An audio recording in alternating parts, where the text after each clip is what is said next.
Oi, gente, tudo bem com vocês?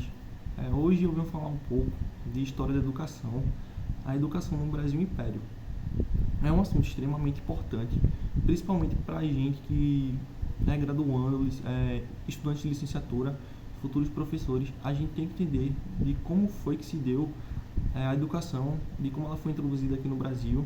E também não só a gente, estudante de licenciatura, mas também quem quer estudar e aprender um pouco da história da educação.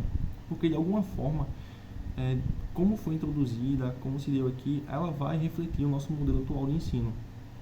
Então vamos lá. Esse assunto eu estou estudando na universidade, é um assunto onde a cadeira se chama Estrutura e Funcionamento da Educação Brasileira. Então a gente vai estudar os vários períodos da educação aqui, realmente. E eu vou falar um pouco do período imperial no Brasil. Tem momentos que antecedem isso, tem a educação no Brasil colonial e tudo mais. Se vocês quiserem que eu faça um vídeo sobre, eu vou fazer. Mas vamos lá. O período imperial no Brasil, antes da chegada do João VI, a gente tem que entender que a Europa ela estava passando por momentos. E que momentos eram esses? É, a França ela estava tendo a ascensão do seu império com Napoleão Bonaparte. E o que é que Napoleão ele quer? Ele decreta o bloqueio continental, onde proíbe que países da Europa façam comércio com a Inglaterra. Então, o que é que aconteceu? Portugal não aderiu a esse bloqueio e Napoleão deixou bem claro que os países que não aderissem a esse bloqueio, que não deixassem de fazer comércio com a Inglaterra, ele enviaria tropas para invadir esses países. Então foi isso que aconteceu com Portugal.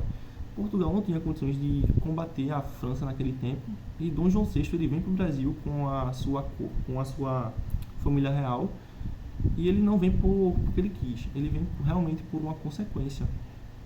E quando eles chegam aqui em 1808, vai haver realmente modificações consideráveis no Brasil. E a primeira que a gente pode ver acontece em 1810. Em 1810, a Real Biblioteca Portuguesa ela é transferida de Lisboa e ela vem para o Brasil, é instalada no Rio de Janeiro e vem acho que com cerca de 60 mil acervos. Isso vai ter como base para a nossa atual Biblioteca Nacional. Outra mudança que ocorre, outra mudança não, outra coisa inovadora que acontece é a criação da Escola de Cirurgia da Bahia. Também é assinado o Tratado de Abertura dos Portos às Nações e revogado o alvará que proibia a instalação de manufaturas na colônia. Porque era assim, o Brasil, antes de Dom João VI assinar e revogar esse alvará, o Brasil só fazia pacto com Portugal. Isso foi conhecido como pacto colonial. Então, quando ele vem, acontece essas mudanças, o Brasil ele passa também a fazer comércio com a Inglaterra. Talvez isso tenha sido servido como base para uma futura independência do Brasil. Então, pulando aqui rapidinho, o fim do Império ele tem suas causas. E uma das suas causas é a alta taxação de impostos e também as ideias iluministas que estavam surgindo naquela época. Então, a independência do Brasil ela ocorre em 1822 e em 1824 já tem a primeira Constituição. Essa Constituição, a educação ela vai sofrer mudanças, o ensino ele vai ser descentralizado por força de uma emenda à Constituição. Isso é conhecido como Ato Constitucional de 1834. Falando assim de ato constitucional, de ato adicional, de Constituição brasileira e tudo mais, fica meio complicado, né? Mas de uma forma bem básica, esse ato adicional, ele vai prover mudanças. As primeiras mudanças que ocorrem é que coube à coroa prover e regulamentar o ensino superior, enquanto fica de responsabilidade das províncias prover o ensino secundário. Agora aí que vem o problema. O problema é que as províncias elas não tinham condições de prover o ensino devido à falta de recursos.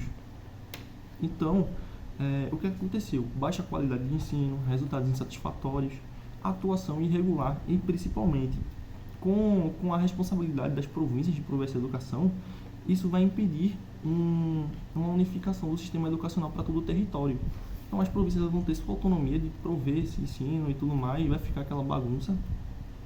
E isso é o que vai ocorrer. Então, enquanto as províncias elas estavam tendo essas dificuldades, a coroa ela vai tendo destaque. Por exemplo, com a responsabilidade da coroa no modelo educacional, ela cria a Academia Real da Marinha, cursos médicos cirúrgicos, cursos avulsos de economia, química e agricultura, e também cursos jurídicos, criados em São Paulo e Recife. Assim, as províncias, como elas não tinham condições de prover esse ensino, eles criam, nesse mesmo período, o Imposto de Arrecadação Provincial, que é conhecido como o nosso ICMS atualmente. O objetivo desse imposto provincial era justamente arrecadar fundos para financiar a educação. Sendo que teve um problema nisso aí. Eles criaram isso, mas eles não souberam de forma prática aplicar. Por exemplo, eles não sabiam qual percentual que deveria ser aplicado e tudo mais. E com isso, não houve valorização do magistério, condições de trabalho péssimas, má remuneração e, como é que se diz? Houve restrição de criação de escolas. Eles até criaram os liceus, que bastante famosos, mas quem entrava nos liceus era a classe abastada, ou seja, as pessoas que tinham recursos para estudar e tudo mais. Enquanto a população pobre, ela sofria nesse tempo, eles não tinham acesso à educação praticamente e tudo mais. As primeiras escolas normais, elas são fundadas em Niterói, Bahia, Ceará, São Paulo, onde a população pobre, exclusiva do sexo masculino, eles entram nessas escolas e pouco tempo depois foram as mulheres do sexo feminino também entraram nas escolas, mas das classes altas. Não entraram para querer se formar e ensinar, mas sim por status.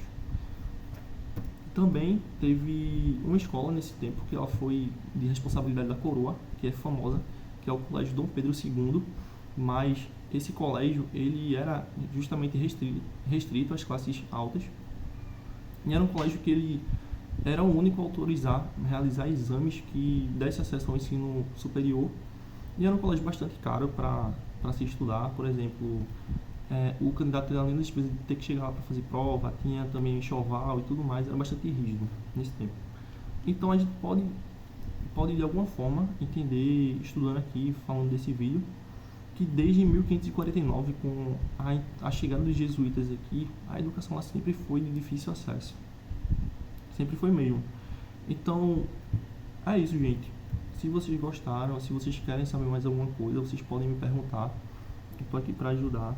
Eu trouxe de uma forma bem resumida mesmo, bem rápido, para não ficar um vídeo muito longo. E é isso. Se vocês quiserem, eu posso dar uma continuação no vídeo de como é que a educação ela muda com a proclamação da República. E a gente pode discutir. Então é isso. Tamo junto.